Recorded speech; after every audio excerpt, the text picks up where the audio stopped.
So Facebook is going to start deleting like counts. They've already done it in Brazil, Australia, New Zealand, in an attempt to, this is my SHISEIDO gel, my clear mega ultra hydrating gel, clear mega hydrating gel, which I love, but it does have a really strong fragrance, so you got to avoid this if you're fragrance sensitive.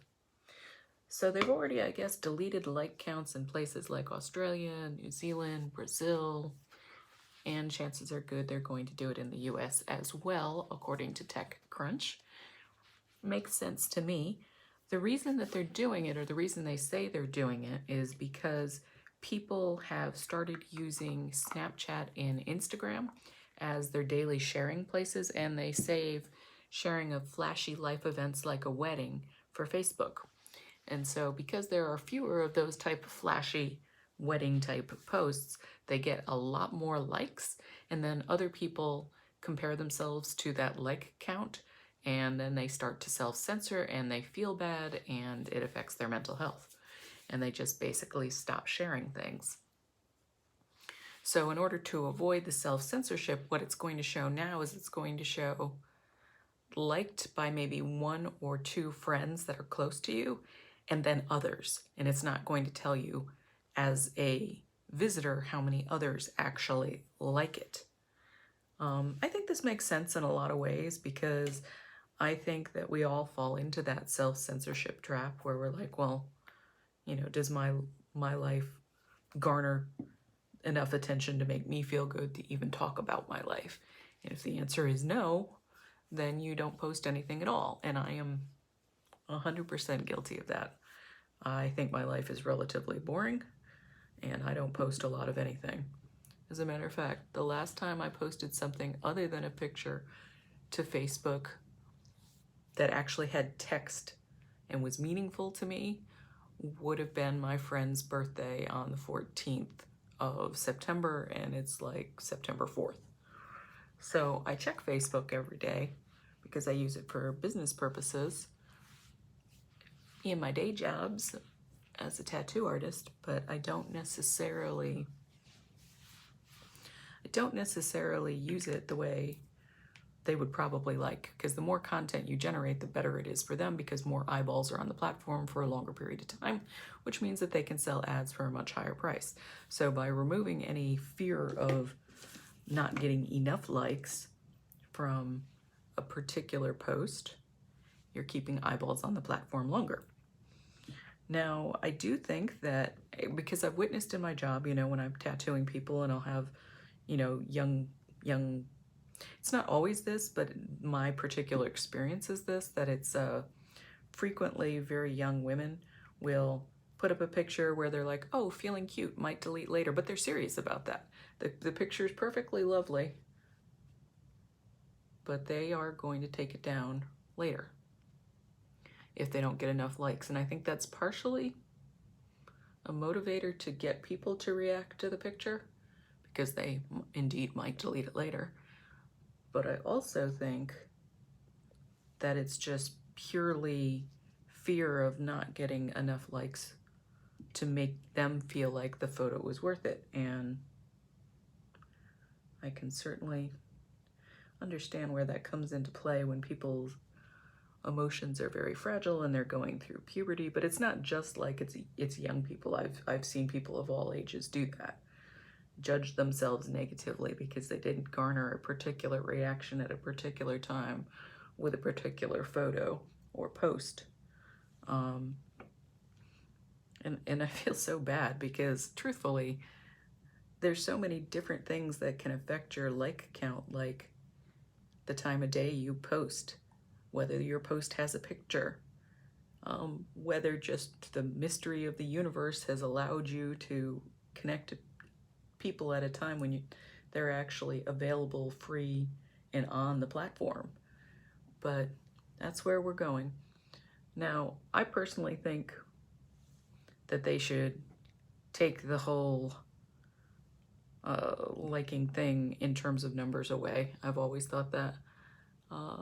I do think that it tends to lead to self-esteem problems and you start to just compare yourself to other people. Like, hey, am I as good as this person? This person gets more attention than me. What's wrong with me? Why don't I have attention? This person is like drinking a diet soda and 4,000 people like it. I mean, we've all seen those social media accounts on Facebook and Instagram where the post is not particularly interesting. It's not like it's actually adding to the quality of your life, or you learned something, or you smiled, or you laughed. It's complete filler. And yet, because of the pure metrics of it, that might have a million likes, whereas something that was actually meaningful from a person who is less famous, or maybe it was just posted at the wrong time, or maybe they don't advertise enough on Instagram or Facebook, and so the algorithm is suppressing the post. I mean, since Instagram is owned by Facebook, and they, I believe, use very similar algorithms for the two, not every post gets shown to every person. As a matter of fact, they have shown time and time again that you often do not get shown to others unless those others have frequently interacted with you. So I don't know. I do wonder though, because so many people are kind of quiet and introverted, and they use likes to connect to one another, like, hey, Bobby Joe down the street loves your post, and then you suddenly start talking to that person, and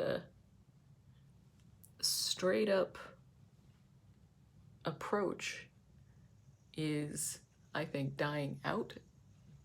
Meaning that, you know, like when I was a young person, people would straight up ask you, hey, can I take you out for a drink, or can I, you know, take you to the movies or something? And these days, they're much more likely to slide into your DMs, as it's called, or your direct messages, your private messages, depending on the platform, and start chatting with you there rather than in real life discuss whether or not you'd like to go out. It's you know, the fear of rejection is so strong for people across the board that they just don't want to do it. And so if you remove who likes your posts, it does make me kind of wonder, because then it does put that impetus to make first contact back on you, because the only person who can actually see who liked the post is the post author, which I think is good on some level. If you want to talk to that person, you're going to have to be the one that reaches out to them, which I am totally okay with, to be honest.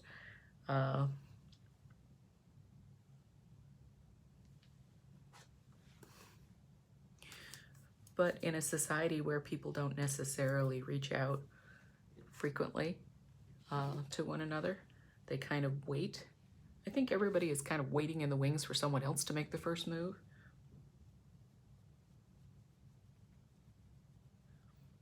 It does make me wonder how that's going to affect relationships of all description.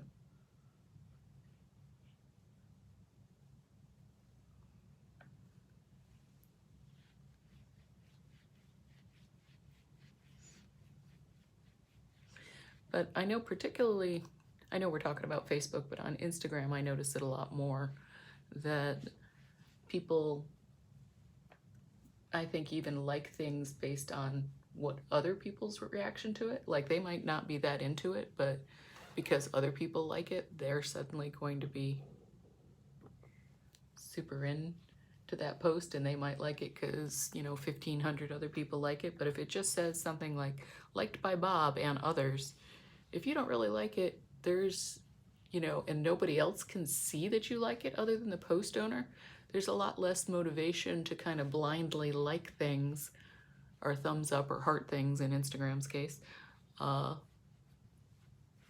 because you don't get any social feedback from that.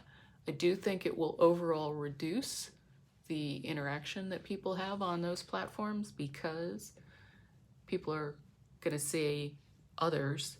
It doesn't really give them any kind of incentive to react to get other people's attention, not the post owner's attention.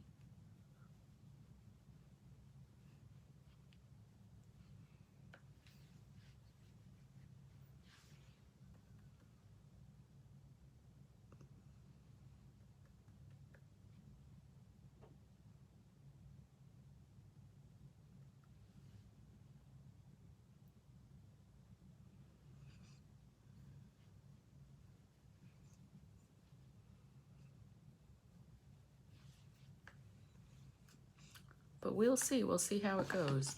You know, Instagram and Facebook and YouTube, they're always trying to make their algorithms perform better. And I think in their eyes, perform better means make more money. I don't think it has anything, honestly, to do with user experience.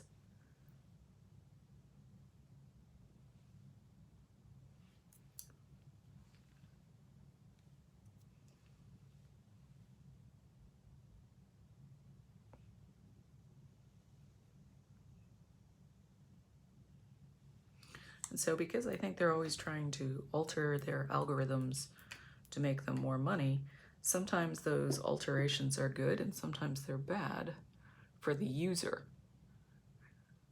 So I'm interested to see how this plays out.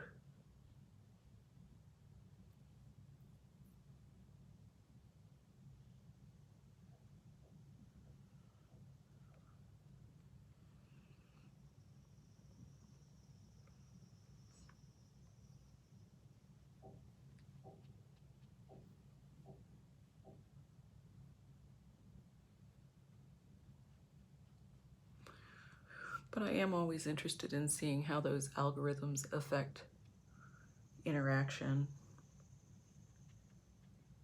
I mean, in part because I live in that world and interaction is important to my business as a tattoo artist and my hobby as a makeup enthusiast. So I don't know. I do not know. This is my Laura Mercier translucent powder. And my new Fenty Kabuki brush. I'm going to do a brush review at some point because I just ordered a whole bunch of new fancy. I have a little bit of a brush fetish.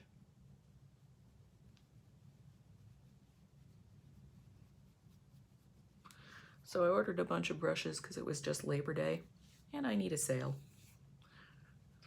Brushes are, high-end brushes are expensive. I mean, I have brushes of all descriptions and price points. I have e.l.f. brushes that literally cost $1.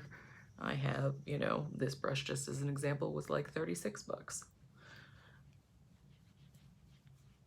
So I want to do a brush review, picking a single type of brush, like just as an example, a concealer brush, and kind of compare concealer brushes across the board and see, is there really a difference? My suspicion is there's probably not. I bet they're all pretty much made in China at the same 20 factories. Maybe the quality testing is different.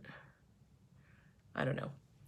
I'm sure makeup artists would disagree with me, but I'm not a makeup artist, so.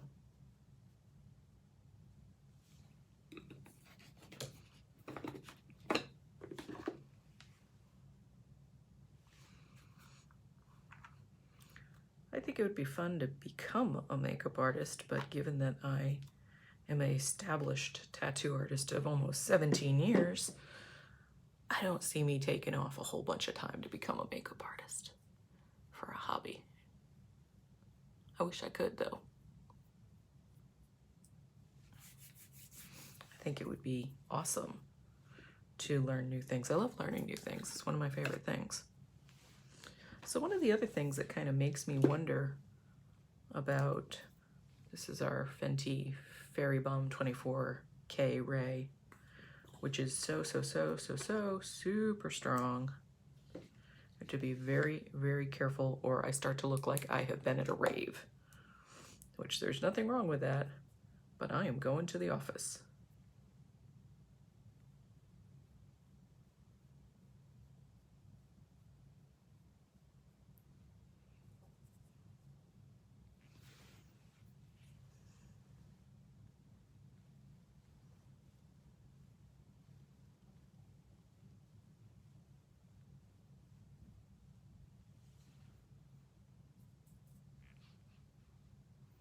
You know, I gotta say, this is really growing on me. I thought it was a little too strong when I first tried it in my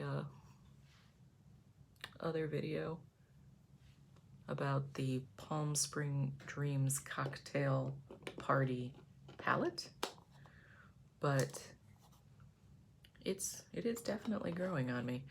I am actually liking quite a lot of the products that came out by Fenty, well, the products that I've tried by Fenty. So go Rihanna. You have excellent handlers.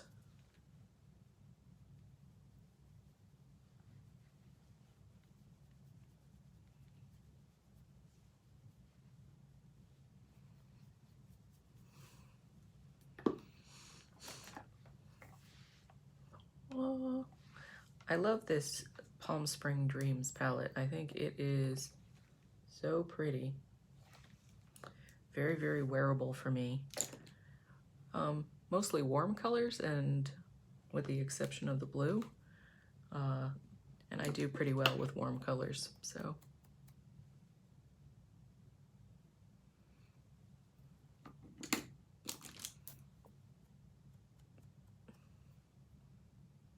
So we are going to start out with Cabana Time on the inner corner and just use that as a base.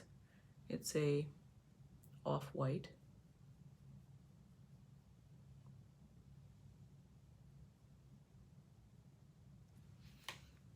Oh my goodness. Shimmer police are gonna come and get me.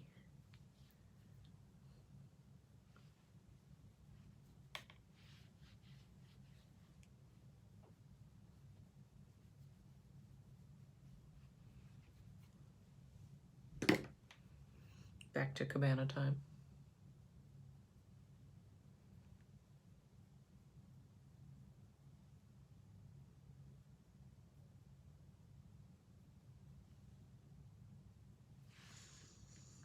More Cabana Time on the other side, just as an all-over base.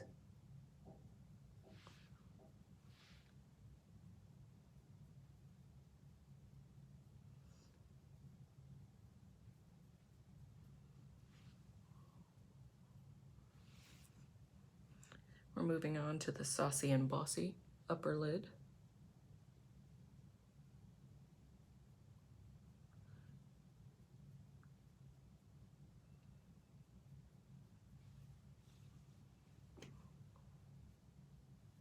Getting a tiny bit of fallout.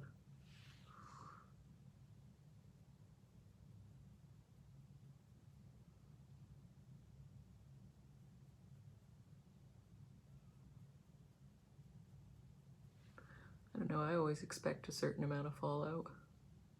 Maybe I shouldn't, but I do.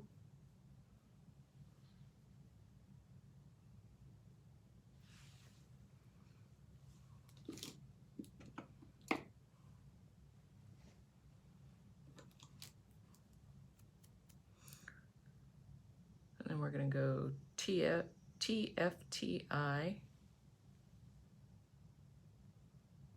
inner corner. And that's a golden copper shimmer, which I really like. A lot of people say at 50 you should not wear shimmers anymore, and you shouldn't wear anything luminous because the light is going to cast into your face and make you look older. And I think it can, for sure, if your application is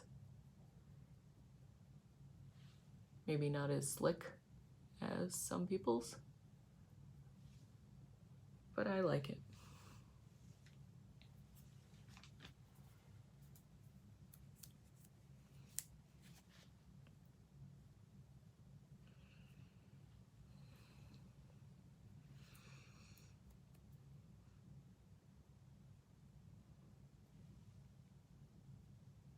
She's lit.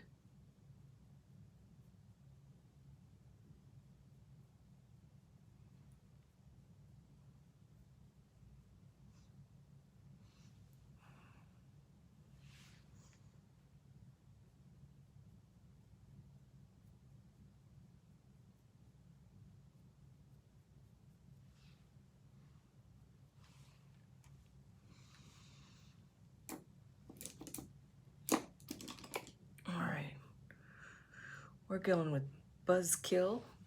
Buzzkill is a awesome sparkle right in the middle.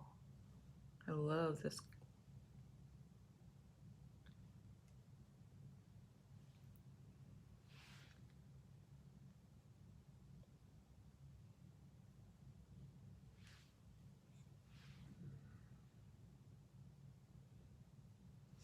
So what do you guys think about the disappearing like counts? Do you think it's going to make make it harder for you to connect in real life? I am interested.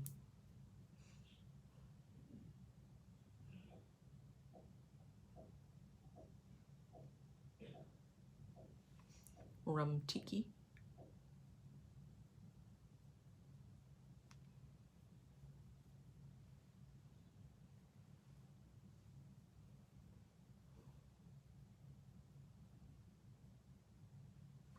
Rum tiki is like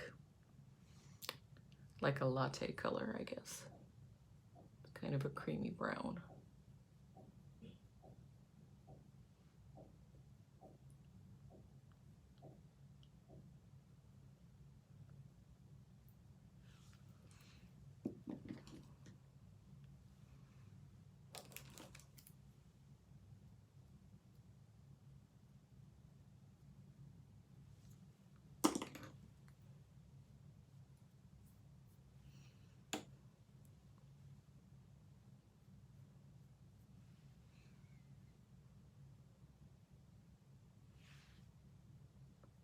And again with a little bit of rum tiki. I love that name.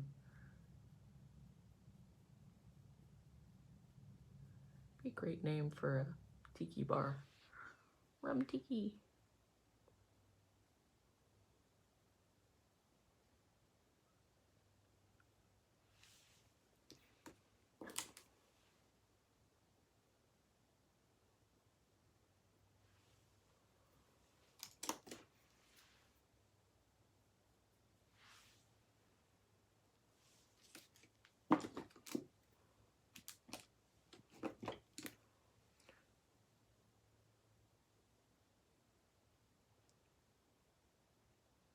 Just blending, not necessarily adding more product.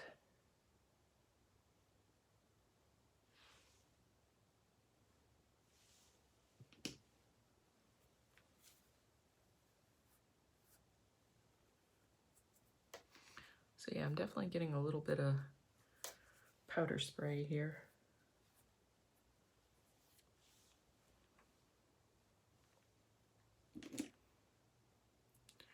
The Anastasia of Beverly Hills liquid liner in black. I tried this the other day and I had to say that I didn't think it was opaque at first, because it didn't appear opaque, but it dried opaque.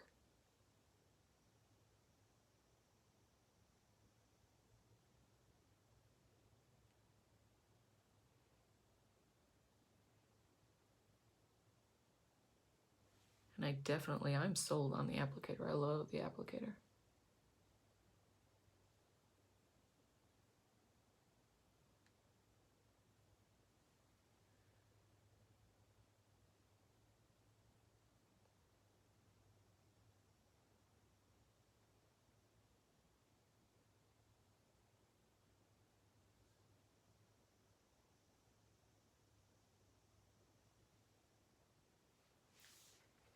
What do you think?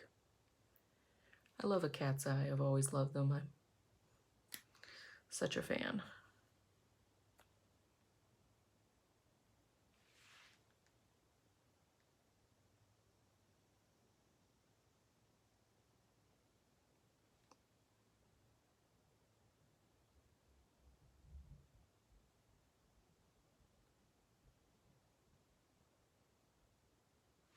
Now, because I'm nearly 50 and I have slightly hooded eyes, I gotta be super careful not to go too far.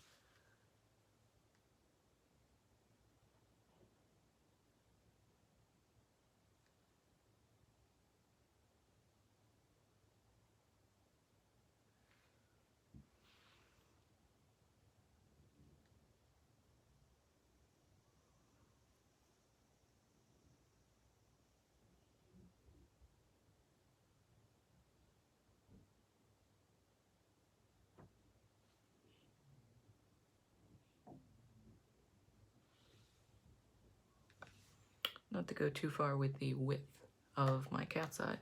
Otherwise, when I open my eyelids, all you're gonna see is black, black, and then some more black, which is no bueno if I'm spending this amount of money, because my products today, this isn't per application, but this is total investment in the products is $425. So that's a pretty pricey face, at least in my world. So I like to be sure that it looks as good as I can possibly look. I'm using my Anastasia Brow Wiz, which is my favorite eyebrow pencil.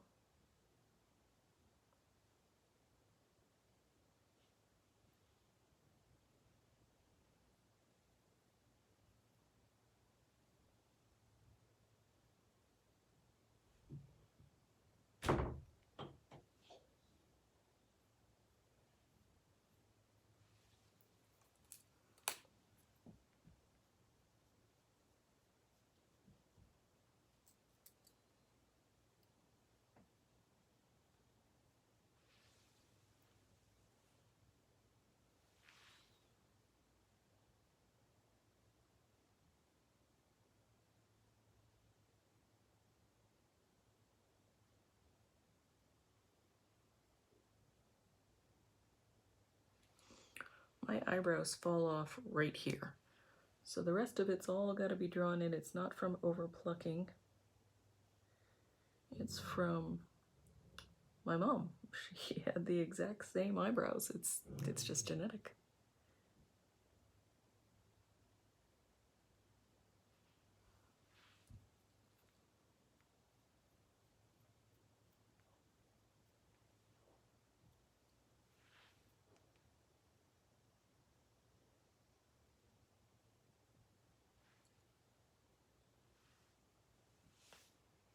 My eyebrows are so crazy asymmetrical that I don't get the opportunity to have perfect brows. You know, they do their own thing. So my Anastasia soft brown brow powder duo, which I'm gonna need to get another one at some point because I use it every day. If I'm gonna go out with basically, quote, no makeup on, it's gonna be eyebrows for sure. Eyebrows all day, every day. I gotta have some eyebrows. Otherwise, to me, my eyes completely disappear in my face. Like the eyebrows create the frame for the picture that is your eyes. And my frame on its own, my natural frame, is pretty darn weak.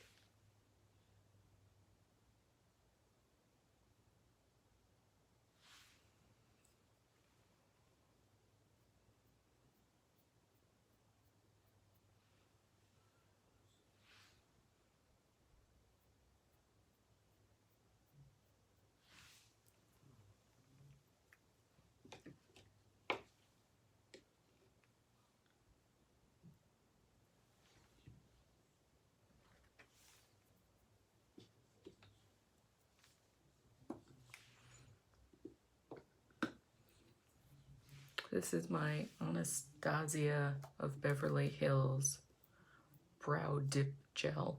It's like mascara for your eyebrows.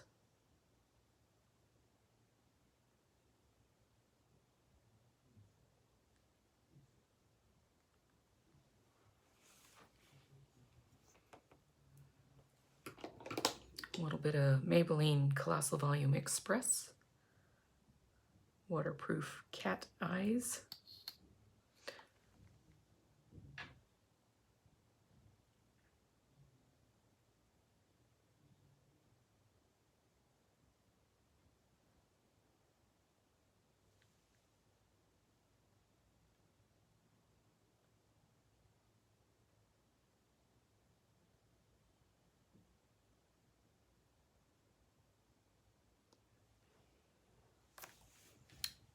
Now I don't curl my lashes, and I don't generally do faux lashes except for special occasions, but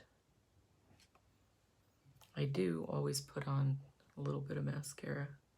Oh, and I got immediate transfer right here. Too enthusiastic, too enthusiastic.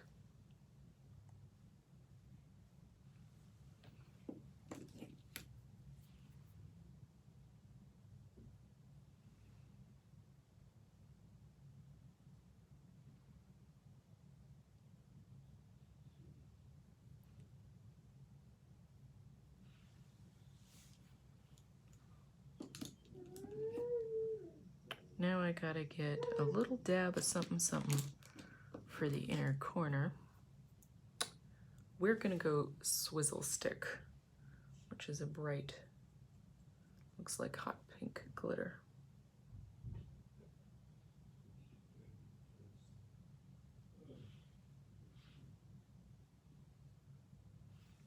Ooh, I like that.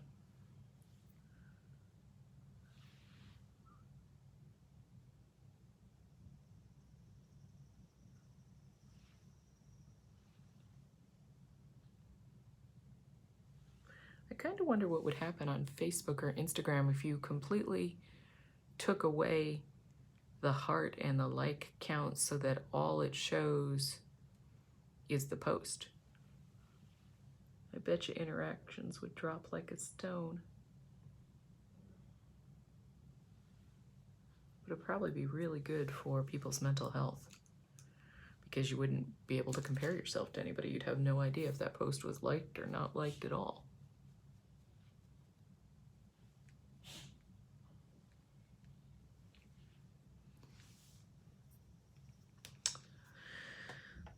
So we are going to try a new product today.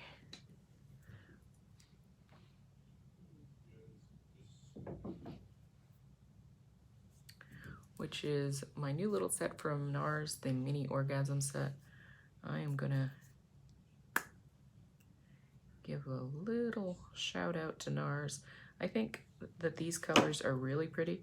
I didn't think that they would actually show up on my skin at all because I am not crazy fair, but they did, and shout out to NARS for that. I was quite surprised. I did not expect them to show. Because a lot of times if you get something, or if I get something in a crazy light pink color, I might love that color, but it's 100% not going to show. To start with, my Wet n Wild Perfect Pout Gel Lip Liner Crayon and lay down the mauves. Again, because it's on my makeup table.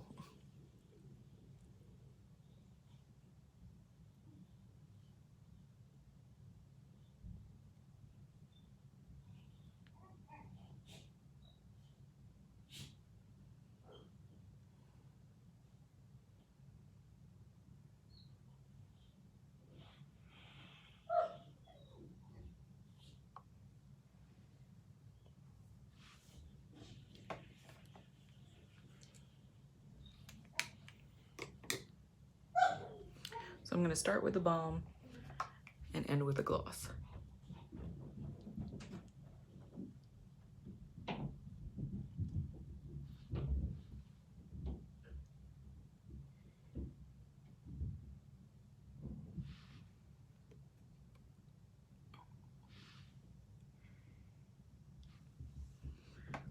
The balm is lovely. Its pigment, for the most part, doesn't show very much. So hopefully our gloss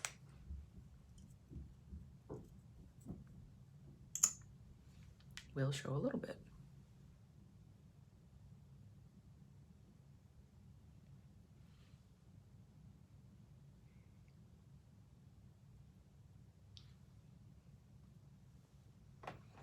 For me, I would say both of those colors feel great. They might last a long time, but they don't really show. Which is interesting because the blush actually does show quite a lot on me personally, which I am surprised about.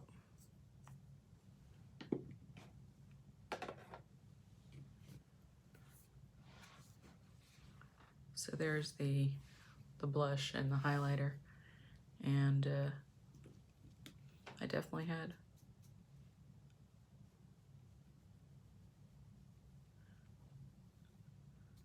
good success.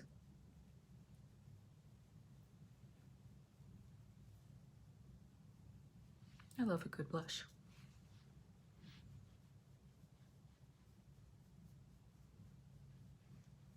Makeup's just a lot more fun now that I've gotten older. I can afford some more high-end brands. I can just afford things to try. That's partially why I started this channel, is because I was like, you know what? I'm gonna take y'all with me as I start spending some disposable money on some products, and we'll see what we get.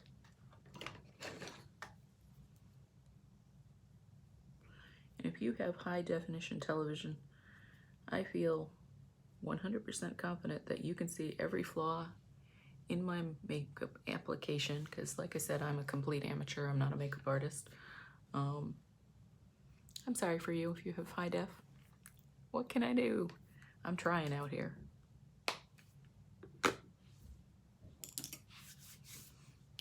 So we're gonna hit it up with some CoverGirl Outlast Active Cooling Setting Spray All Day Wear.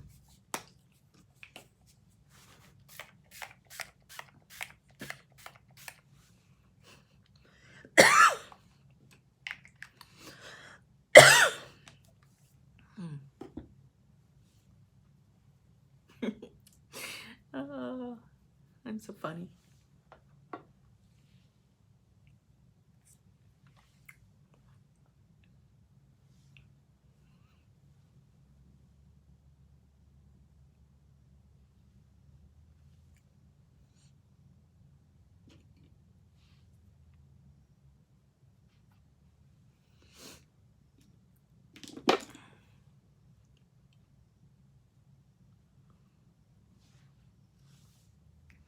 That's what we got, peeps. That's what we got. So tell me, what do you think about the, wow, that was loud, the disappearing like counts on Facebook? Do you think it's a good idea? Do you think it will hurt your ability to connect with others? Do you think it will actually cause you not to self-censor? Do you think it will help you not to judge yourself against others because you won't see people with like these massive amounts of like counts? You'll just see like one person's name who's a close friend and then just others. I think it's a good idea. I think they should definitely do it. They're already doing it, obviously, in New Zealand and Japan and Brazil and Australia and several other places. I think it's a great idea. They should do it. Let me know in the comments what you think. If you enjoyed my vlog today, please like, share, subscribe. Shout it out, my friends. I hope you guys have a gorgeous day, and thanks for sharing a moment of your attention with me.